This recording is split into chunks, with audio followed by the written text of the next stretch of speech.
Era una volta un padre chiamato Iannuccio che aveva due figlie, Ninnillo e Nannella, alle quali voleva bene quanto alle viscere sue, ma avendo la morte con la lima sorda dello tempo rotte le ferriate della persona e dell'anima della moglie, si pigliaia una brutta scerpia, una canesca maledetta, che non così presta per messe piede alla casa dello marito, che cominciai ad essere cavallo da una stalla a dire che sono venuta a spedocchiare le figlie d'altre.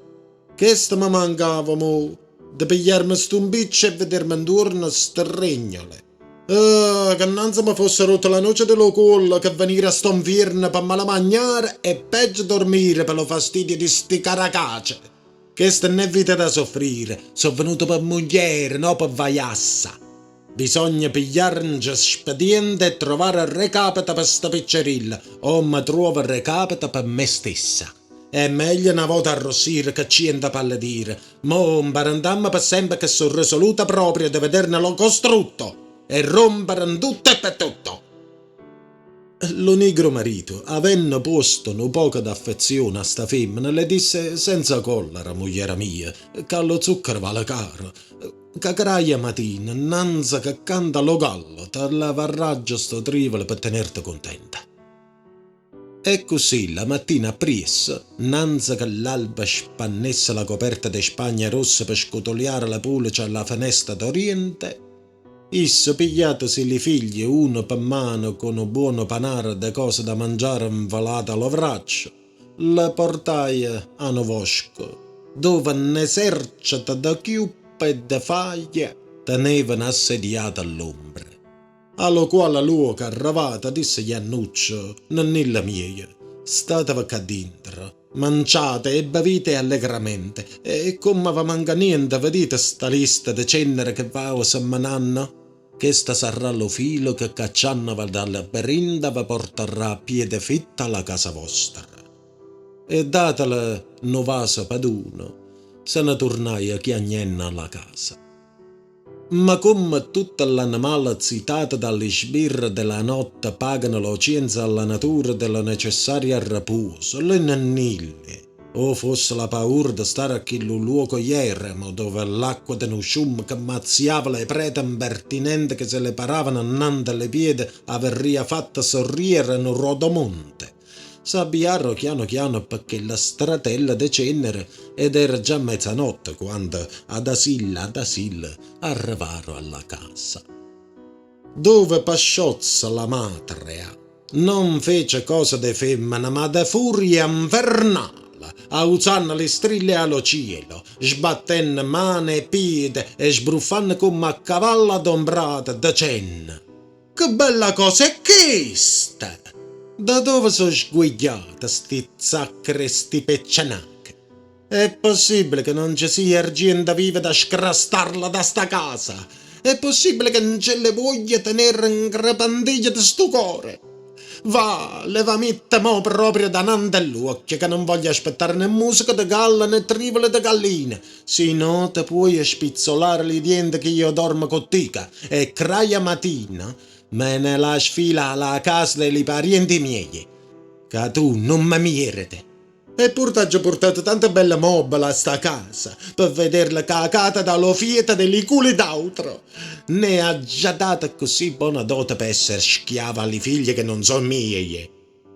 Lo sfortunato Iannuzzo, che vede la varca mal avviata e la cosa pigliare troppo da caura, allo stesso momento si pigliaia le piccerille e tornata al Vosco, dove data un altro panariello de cose da mangiare alle figlie, le disse: voi vedete, bene mia, quanto vi tenen savurria che la cana da moglie, ma venuta alla casa mia per rovina vostra e per chiova de sto cuore. Perciò stata venna a sto Vosco, dove l'arbore più pietosa vi faranno pennata contro lo sole, dove lo sciummo più caritativo vi darà da vivere senza tuosso, e la terra più cortese vi darà saccune d'erba senza pericolo. E quando vi mancherà lo mazzico, io vi faccio sta viarella de vrenna diritta, per la quale ve ne porrete venire a cercare soccorso.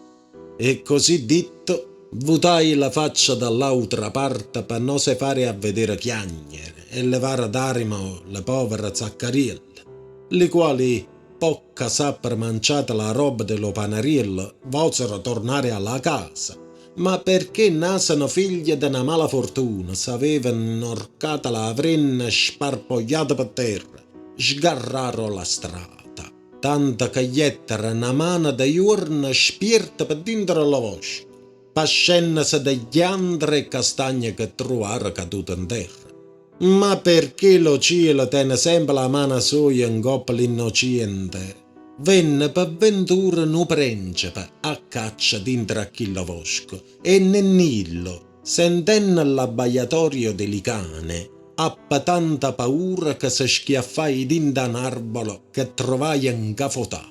E Nennilla dece tanto a correre che sciuta dallo bosco si trovai a una marina, a dove, essendo smontata certe corsare a fare la legna, nella zeppoliaro e lo capo loro se la portai alla casa, dove la mogliere, essendo le morte di frisca una figliola, se la pigliaia per figlia. Ma tornammo a Nannillo, che ingaforchiatasi dinto a quella scorza d'arbero, era indorniata da cane, che facevano un alluccar da stordire, tanto che facendo vedere lo principe che cosa fosse e trovato sto bello figliuolo che non seppe dire chi fosse lo padre e la mamma, tanto che era piccerilla. Lo fece mettere in coppa a una sarma da no cacciatore e portato silla allo palazzo reale, lo fece crescere con grande diligenza e mezzare vertoluso e fra l'altre cose lo fece imparare da scarto, tanto che non passare 3-4 anni che diventai così bravo dell'arte sua che sparteva a capillo. Fra questo tempo, essendosi scoperto che lo corsaro che teneva nel era ladro de maro, lo volsero pigliare persone. Ma is, che aveva amici le scrivane e le teneva avvocate, se la solaia con tutta la casa. E forse fu giustizia dello cielo che chi aveva fatto l'imbruglia a mare ne pagasse la pena. E però, marcatasi in coppa a una varca sottile, come fu miezza all'omara, venne tale refuso dei venti e tale zirria donne, che si ravotaia la varca e fecero tutto lo papariello. Schitta Nennella, che n'aveva corpo nelle latrocine suoi, come aveva la mogliere e i figli, scappai a sto riseco. Pocca si trovai a sto medesimo tempo intorno alla varca no gran pesce fatato, lo quale aprendo no gran sfonneria da cannarone se l'agnottette. Ma quando la figliola si credette d'aver scombuto le giorna, tanto trovai a cosa da trasecolare dentro allo ventre dello pesce, che c'erano campagne bellissime, giardini de spanto, una casa de signore con tutte le comodità, dove stette da principessa.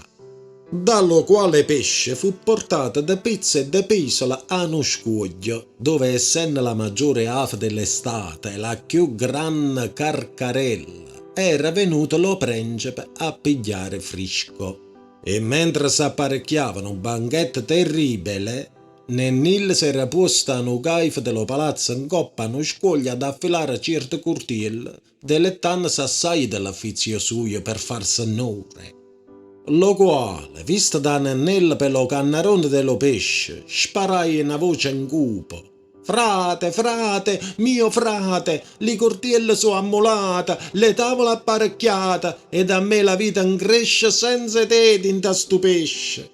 Nennilla la prima volta non si mise mente a sta voce, ma lo principe, che steva a un'altra loggia, votatasi a sto lamento, vede lo pesce e sentette un'altra volta le stesse parole, per la quale cosa restai fuori de se stesso dello stopore. E mannata una mano da servitore a vedere se con qualche modo potesse gabbare lo pesce e tirarlo in terra, finalmente sentendole pregare sempre che lo medesimo frate mio, demannai ad uno per uno a tutte le gente sue chi avesse qualche sora sperduta. E rispondendo Nennil che si lleva le curdanne come no suono, che quando io lo trovai allo bosco aveva una sora che non ne seppe più nova Lo principe disse che s'accostasse allo pesce e vedesse che cosa fosse. Forse sta avventura era stipata adesso. E Nannilla, accostatasi allo pesce, chi le cacciata la capa in coppa allo scuoglio ed aprenna 6 parma da canna, nascetta Nannella, così bella che parse non dermedia appunto de una ninfa panganta di qualche mago asciutta da quell'animale. E demannato lo re come passava stufato, le iezza accennanno qualche parte delle travaglie loro e l'odio della madregna, ma non si sapevano ricordare dello nome dello padre né della casa loro. Per la quale cosa lo re fece gettare no banno, che chi avesse perduto 2 figlie chiamate Nennillo e Nennilla, d'indrano vosco, fosse venuto allo palazzo reale che n'averria avuto buona nova. Iannuzzo, che se ne steva sempre con lo cuore nigro e sconsolato, credendo che fossero state mangiate da lupo, corse con allegrezza grande a trovare lo principe. Decenne chissà aveva perduto sti figli e, contata la storia come fosse stata sforzata di portarla allo vosco, lo principe le fece una buona anforata chiamando la vervecona da poco, lo quale s'aveva fatto mettere lo caucio in canna da una femminella, riducendosi a mannare sperta doia gioia come erano le figlie suoi. Ma da poco l'ha rotta la capa con ste parole, gemeselo un ghiastro della consolazione facendole vedere le figli, che non si saziaia per una mezz'ora d'abbracciare e basare. E lo principe, fattolo levar lo capo purp da collo, lo fece vestir da gentilommo e fatta chiamar la moglie di Iannuzzo, le fece vedere che le 2 buche d'oro, dicendole che meritaria chi le facesse male e le mettesse a pericolo di morte. Ed essa rispose: io per me le metteria dinda una votta chiusa e li vrociolaria per una montagna. Va, callaia, disse lo principe, la crapa ha votato le corna contro se stessa. Ora, Susso, pocché t'hai fatta la sentenza, tu la paga, avendo portato tant'odio a sti belli figliastri.